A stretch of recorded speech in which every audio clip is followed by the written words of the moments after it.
नमस्कार प्रेक्षकांनो, मालिकेच्या उद्याच्या भागामध्ये आपल्याला पाहायला मिळणार आहे की तारिणीच्या समोर जेव्हा या निशीचं खोटारडेपणा येतो तेव्हा तारिणी निशीला हाताला धरून फरफटत घराच्या बाहेर घेऊन जात आहे आणि घरातील म्हणजेच खांडेकरांच्या घरातील प्रत्येकासमोर हे सत्य तिनं आणलेलं आहे। ते कशा पद्धतीने आणलेलं आहे ते आपल्या आजच्या या व्हिडिओमध्ये पाहणार आहोत। त्यासाठी व्हिडिओ शेवटपर्यंत पहा। त्याचबरोबर चॅनलवरती नवीन असाल तर चॅनलला नक्की सबस्क्राईब करा। इकडे तारिणी जेव्हा आता खांडेकरांच्या घरी आलेली आहे, म्हणजे इथं पण निशीचा रुबाब तेवढाच चालू आहे। निशीने तारिणीला कामालाच लावलेला आहे। तारिणी आता निशीची रूम आवरत आहे, तिच्या कपड्यांच्या घड्या करत आहे आणि त्याचबरोबर तारिणी पाहते की निशीने ते सगळे लाडू खाल्लेले असतात। मग तारिणी तिला जाब विचारते, तिच्या निशी कानाखाली देते आणि तारिणी म्हणते आत्ताच्या आत्ता सगळ्यांच्या समोर यायचं। असं म्हणत तारिणीने निशीचा हात धरून तिला फरफटत बाहेर आणलेला आहे आणि मग तिथे कौशिकी आलेली आहे आणि कौशिकी निशीला प्रश्न विचारत आहे। आता मात्र निशी काय उत्तर देणार हे मात्र तेवढंच महत्त्वाचं असतं, पण हे आपण आपल्या आजच्या या व्हिडिओमध्ये पाहणार आहोत। तर इकडे निशी आता तिच्या माहेरी गेलेली आहे। निशी, युवराज, त्याचबरोबर तारिणी आणि केदार हे सगळेजण तिकडे गेलेले आहेत आणि त्यासोबतच इकडे तारिणी आणि केदार दोघंही बाहेरच्या रूम मध्ये झोपलेले असतात। तर आतमध्ये आता युवराज आणि निशी बाकीची सगळी मंडळी असतात। म्हणजे जी रूम केदारची होती, ज्या रूम मध्ये केदार राहायचा त्या रूम मध्येच तारिणी आणि केदार आता राहायला गेलेले असतात। तर इकडे तारिणी आणि केदार या दोघांचंही खूप छान असं बॉन्ड आपल्याला पाहायला मिळतं, कारण ते दोघं एकत्र टीम वर्क आहेत, छान टीम आहेत, म्हणून तर ते त्यांच्या मिशनसाठी सुद्धा छान काम करत असतात। आणि केदार तर खूप दिवसांपासून तारिणीच्या प्रेमात पडलेला आहे। आणि मग नेमकं काय होतं, तिथे एक उंदीर येतो आणि तारिणी तो उंदीर पाहते आणि तारिणी घाबरायला सुरुवात करते, कारण जवळजवळ आता बरेच दिवस झालेले आहेत तारिणी आणि केदार खांडेकरांच्या घरी राहायला गेलेले आहेत, त्यामुळे या खोलीकडे कोणाचं लक्षच नसतं। आणि त्याचबरोबर तारिणी घाबरलेली असते। केदार म्हणत असतो, काय हे तू उंदराला एवढ्या भल्या भल्या गुंडांना पाणी पाजतेस बॉस, आणि हे सगळं काय आहे? तेव्हा तारिणी म्हणत असते की ते काय नाही रे, भीती वाटते ते उंदराची मला, ते उंदीर काय करतो माहितीये का तुला? आणि मग तारिणी ऍक्टिंग करून दाखवत असते तोंडाने। तेव्हा केदार तिच्याकडे पाहत असतो, तेव्हा तारिणी त्याला म्हणते की उंदीर मामा आहे ना असा करतो, आणि मग आपली ती जागा आहे ना ती तिथं भूल आल्यासारखं होतं आणि मग तो चावून जातो। मग दुसऱ्या दिवशी काय माहितीये का, इंजेक्शन घ्यावं लागतं। आता इंजेक्शनची या सगळ्याची केदारला भीती वाटत असते, हे तारिणीला माहिती असतं। तेव्हा तारिणी म्हणते, मग मला माहितीये ना तुला इंजेक्शनची भीती वाटते ते, असं तारिणी केदारला सांगत असते। आणि मग तारिणी आणि केदार एकमेकांकडे पाहत असतात, पण केदारला मात्र भारीच हसू येत असतं, ह्या बॉसचं काय आहे। आणि मग हसत हसत आता अंथरूण घातलेलं असतं आणि पांघरूण शोधत असतात। आणि मग तारिणी ते ब्लँकेट उघडते आणि म्हणते, बघितली का उंदरांची कमाल, कारण उंदराने हे ब्लँकेट कसं फाडलेलं आहे, आता काय करायचं या थंडीमध्ये आपण, असं त्यांच्या डोक्यात चाललेलं असतं। आणि मग मात्र तारिणी म्हणते की मी जाऊन घेऊन येते। तेव्हा केदार म्हणतो, सुमीकडे जायचंय ना, मी जाऊन घेऊन येतो। तेव्हा तारिणी जाणार असते तर केदार म्हणतो मी जातो ना।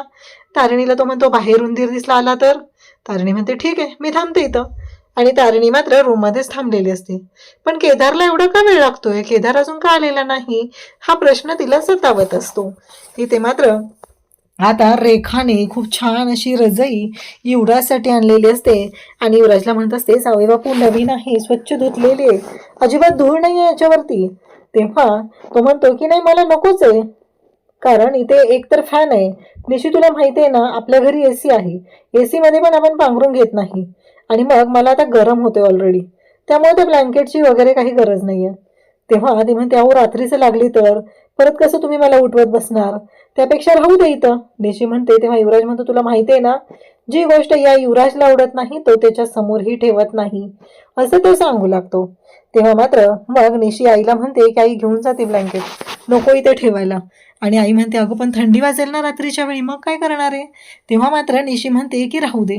आता इकडे केदार सुमीकडे आलेला असतो, सुमीने एक ब्लँकेट दिलेलं असतं। तेव्हा केदार म्हणतो अजून एक हवंय। तेव्हा सुमी म्हणते, अरे डबल ब्लँकेट आहे, दोघांना पुरेल। पण सुमीला कुठं माहितीये की हे दोघे जण सेपरेट झोपणार आहेत, म्हणून यांना 2 ब्लँकेट हवे आहेत। मग केदार म्हणतो की ठीक आहे, चालेल चालेल, एकच पुरेसा आहे. असं म्हणत तो निघालेला असतो. तेवढ्यातच सुमी म्हणते की माझा धनुष, मला काय सांगितलं नाही रे लग्नाचं, मी छान लग्न लावून दिलं असतं ना तुमचं. तेव्हा केदार म्हणतो की ते कसं झालं, घाई गडबडीत झालं, मला नाही सांगता येणार आहे, असं केदार सांगू लागतो. तेव्हा मात्र इकडे सुमी म्हणते की पण मला तुमची ना लव्ह स्टोरी ऐकायची, कशी सुरुवात झाली, कुणी प्रपोज केलं, सांग ना एकदा. आणि मग तो केदार सांगू लागतो की ती अशी आहे ना, खरंच खूप निरागस आहे, खूप गोड आहे. म्हणजे या घरात मी राहायला आलो ना, मला कधी वाटलंच नाहीये की मी परक्या घरात राहायला आलेलो आहे. मला खूप छान वाटत होतं. आणि आता तिचे डोळे बघितलंस ना, घरातल्या सगळ्यांची काळजी घेते. म्हणजे माझ्या ना मनात ती दिसली की असं गाणं गुणगुणायला लागतं. आम्ही दोघं जण एकमेकांच्या जवळ आहेत असं जाणवत असतं. नेमकी तारेणी आता दरवाजाच्या बाहेर उभी असते आणि हे सगळं बोलणं ऐकत असते. त्यासोबतच इकडे मग लगेचच सुमी म्हणजेच श्रीवल्ली विचारते की काय झालं धनुष, सांग, प्रपोज कोणी कोणाला केलं. तेव्हा केदार म्हणतो खरं सांगू का, म्हणजे श्रीवल्ली म्हणते की अरे ते जे असतं ना फिल्मी स्टाईल, गुडघ्यावर बसून हातात गुलाबाचं फूल देऊन ते पिक्चरमध्ये दाखवतात तसं प्रपोज रे, असं ती सांगते. तेव्हा तो म्हणतो की त्याची गरजच नाही पडली. कसं आहे माहिती आहे का, म्हणजे दोघांच्या मनातल्या गोष्टी एकमेकांना कळत गेल्या. इकडे तारिणी मात्र शांतपणे बाहेर उभा राहून सगळं ऐकत असते आणि त्या दोघांकडेही पाहत असते. आता मात्र प्रश्न पडलेला असतो तो म्हणजे खरं तर तारिणीला. केदार मात्र मनापासून या सगळ्या गोष्टी सांगत आहे. तारिणीला सुद्धा खूप छान वाटत आहे, ती पण खुश झालेली आहे. मग श्रीवल्ली म्हणते की बर बर मला सांग, म्हणजे हे सगळं काय एवढं भारी. तेव्हा तो म्हणतो हो हो, मग आता आमची लव्ह स्टोरी सुरू झाली, पण एक गोष्ट लक्षात ठेवा सुमे, तुझ्या तारिणीला ना मी कधीच त्रास होऊ देणार नाही, तिच्या डोळ्यात कधीच पाणी येऊ देणार नाही. जरी तिच्या डोळ्यात पाणी आलं तर ते माझ्यामुळे आलेलं नसेल, मी तिला नेहमी सुखात ठेवेल. असं म्हणत तो आता सुमीला म्हणतो की निघतो आता. तेव्हा सुमी म्हणते बरोबर आहे, बायकोसोबत झोपायची घाई झाली ना याला, म्हणून पळाला. इकडे तारिणी बाहेर असते आणि इकडे धनुष आता आपल्या श्रीवल्लीला बाय म्हणत असतो. तेवढ्यात तारिणी दिसते आणि तो हादरतो. तो म्हणतो तू इथे. तेव्हा मात्र तारिणी म्हणते सांग ना, कोण आलं तुझ्या डोळ्यासमोर, कोण दिसलं. कारण याच्या आधी केदारने तारिणीला सांगितलेलं आहे की त्याची कोणतरी एक गर्लफ्रेंड आहे जी त्याला खूप आवडते, असं सांगितलेलं आहे. परंतु तारिणी म्हणत असते की तीच आली ना तुझ्या डोळ्यासमोर, तिचाच चेहरा आला ना. केदार म्हणतो नाही ग, तसं काही नाहीये. तेव्हा तारिणी म्हणते मग काय, खरंच तू ऍक्टिंग करतोयस, इतकी भारी ऍक्टिंग. आणि मग तारिणीला तो म्हणतो नाही ग, ऍक्टिंग नाहीये ग, मी खरं सांगतोय, पण मी आवडेल का तुला, असं तो विचारतो. तारिणी मात्र पळून जाते. केदार म्हणतो काय करू बॉस, कसं सांगू तुला, मी ना तुझ्याबद्दलच बोलत होतो, तुझाच चेहरा होता माझ्या डोळ्यासमोर. त्यानंतर इकडे आपल्याला पाहायला मिळतं ते म्हणजे आता केदार आणि तारिणी रूममध्ये झोपलेले आहेत. केदार कॉटवरती झोपलेला आहे, तारिणी खाली झोपलेली आहे. केदार तारिणीकडे पाहत असतो. तारिणी पण झोपीने गेलेली नसते, जागीच असते. इकडे युवराजची मात्र खूपच तारंबळ उडालेली आहे. युवराजला थंडी वाजायला लागली आणि निशी इकडचं पांघरून तो खेचून घेत असतो, पण निशी काही त्याला पांघरून देत नसते. इकडे केदार मात्र तारिणीच्या अंगावरती पांघरून घालत आहे, म्हणजे ती बेड कॉटच्या शेजारी आहे तर तोही कडेवर येऊन झोपलाय आणि एक ब्लँकेट दोघांमध्ये पांघरून दोघंही झोपलेले आहेत. तारिणीला सुद्धा खूप छान वाटत असतं. खरंच केदार किती काळजी घेतोय हे तारिणीला सुद्धा जाणवत असतं. त्याचबरोबर तारिणी आता झोपी जाते. इकडे युवराजची वाट लागली आहे. युवराज बेडवरून खाली झोपलाय. बेडच्या खाली अक्षरशः त्याने पाय घातलेले आहेत, का तर त्याला खूप थंडी वाजायला लागलेली आहे. आणि मग तिथं असलेली जी उशी आहे ती जवळ घेतलेली आहे आणि तो तसाच झोपी गेलेला आहे. त्यानंतर इकडे युवराजची वाट लागलेली आहे, त्याने एवढा त्रास दिलेला असतो. तारिणी आणि केदार मात्र सुखात आनंदात झोपी गेलेले आहेत. तर युवराज जो नेहमी त्रास देण्याचा प्रयत्न करत होता त्याची मात्र वाट लागलेली आहे. इकडेच दुसऱ्या दिवशी सकाळी निशी उठून पाहते तर तिला धक्का बसलेला असतो. ती म्हणते हे सगळं काय आहे, आणि ती त्याच्याकडे पाहतच राहते. आता तारिणीने छान असा चहा बनवलेला असतो आणि मग सुमी मात्र तारिणीच्या चहाचं कौतुक करत असते. तारिणीच्या बाबांना सुद्धा सांगत असते की बघितलं का, आज कितीतरी दिवसानंतर असा चहाचा सुगंध सगळीकडे दरवळतोय, खूप छान झालाय. तेव्हा आत्या म्हणते की काय ग हे, म्हणजे मी काही चांगला बनवत नाहीये का. तेव्हा ते तारिणी म्हणते मी आत्याकडून तर शिकले चहा बनवायला. तारिणी मात्र आत्याला क्रेडिट देते आणि तिला बरं वाटतं. इकडं आता निशी आणि त्याचबरोबर रेखा असतात, त्यांना चहा द्यायला ती जाते. ती म्हणते की जावई बापू, युवराज या या, चहा घ्या. आणि मग निशी युवराज या दोघांनाही चहा द्यायचा असतो. मग तारिणी त्या निशीला चहा देते, रेखाला देते, युवराजकडे येते आणि म्हणते, चहा घे भाऊजी, चहा घ्या. कसं आहे माहिती आहे का, सर्दी झाली ना, कॉफी नको. असं म्हणत तारिणीने कॉफीचा कप बाजूला ठेवलाय आणि त्याला मात्र चहा दिलेला आहे. म्हणजे तारिणी घरात आली तर सगळं अगदी चांगलं सुरळीत असं सुरू आहे. सगळ्यांचे लाड पुरवले जात असतात. आता मग युवराज म्हणतो, चला आता निघायला पाहिजे. मग सुमी म्हणते की चला ओटी भरून घ्यायचे आणि पाठपरतवणीला आलेला होता ना, मग ओटी भरून मगच जायचं, ही रीत असते. निशी येते, पाठव बसते आणि म्हणते, मम्मा भर ना ग माझी ओटी, निघायचंय मला. आजी म्हणते, उठ, तारिणी थोरली आहे, तारिणीच्या आधी होणार आणि मी शेजारच्या त्या अनिताला बोलवले, ती ओटी भरेल, कारण पाठपरतवणीची ओटी असते ना, ती आईने भरायची नसते असं सांगितलं जातं. मग तारिणी तिथे त्याने सुमी राहू दे ग, कशाला ग हे, कारण तारिणीला असं वाटत असतं की हे लग्न आपलं खरं नाही आणि हे सगळं काय करून बसतोय आपण, म्हणून तारिणी बोलत असते. आता मात्र सुमी म्हणते, नाही ग, मान असतो तो, ये. मग तारिणीला बसायला सांगते. तारिणीची ओटी भरली जाते. तारिणी सुमीकडे पाहत असते.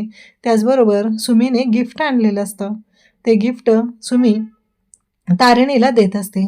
तारिणीला म्हणते की हे घे आणि केदार ये इकडे, कारण सुमीने तारिणीसाठी जोडवी आणलेली असतात आणि ती सांगत असते की ही जोडवी खरं तर कसं माहिती आहे का, मुलगी चालायला लागते, खेळायला लागते, तेव्हा तिला पैंजण घातले जातात आणि ते पायातले पैंजण ती ती ना मनमोकळेपणाने नाचत असते, बागडत असते. पण जेव्हा लग्न होतं तेव्हा त्याच पायांमध्ये जोडवी घातली जातात आणि जबाबदारीची जाणीव करून दिली जाते.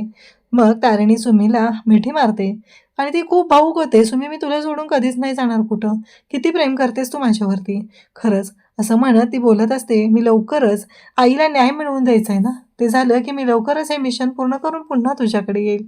तर उद्याच्या भागात आपल्याला पाहायला मिळतं तारिणी हे निशीच्या रूममध्ये आवरावर करत असते. म्हणजे निशी इथं पण तिच्यावरती अरेरावी करत असते. आणि मग तारिणी पाहते तर तिला बेडच्या खाली एक डबा दिसतो. तो म्हणजे लाडवांचा डबा असतो, डिंक लाडू, जे निशीला खूप आवडतात. आणि मग निशी मात्र पाहते, तारिणी तिला विचारते, हे सगळं काय आहे, म्हणजे मला सांग, तू प्रेग्नंट आहे म्हणून उष्ण खाऊ नको म्हणून मी तुला सांगितलं, त्या दिवशी पण सांगितलं, आणि आता हे सगळे लाडू तू खाल्लेत. मग तारिणी तिला विचारते, खरं सांग, काय खरं आहे आणि काय खोटं आहे मला कळलं पाहिजे.